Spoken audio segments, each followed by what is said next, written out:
બોટાદ જિલ્લા ભાજપ કાર્યાલય ખાતે અમદાવાદ પ્લેન ક્રેશના દિવંગતો અને પૂર્વ મુખ્યમંત્રી વિજયભાઈ રૂપાણીને શ્રદ્ધાંજલિ અર્પણ કરાઈ।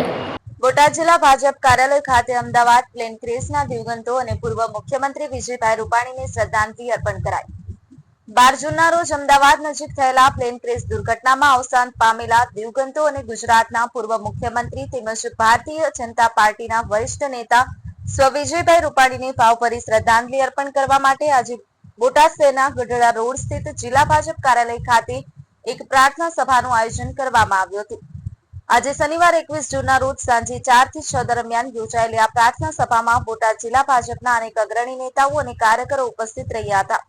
ઉપસ્થિત મહાનુભાવોમાં બોટાદ જિલ્લા ભાજપ પ્રમુખ મયુરભાઈ પટેલ, બોટાદ નગરપાલિકા પ્રમુખ ધર્મિષ્ઠાબેન જોટાણીયા, બોટાદ જિલ્લા પંચાયતના પૂર્વ પ્રમુખ ઘનશ્યામભાઈ વિરાણી, બોટાદ એપીએમસીના ચેરમેન મનહરભાઈ માતરિયા, રસિકભાઈ, ભાજપ યુવા પ્રમુખ જિગ્નેશભાઈ બોડિયા, શહેર ભાજપ મહામંત્રી હરેશભાઈ પીઠવા સહિત મોટી સંખ્યામાં ભાજપના હોદ્દેદારો અને કાર્યકર્તાઓ સામેલ હતા।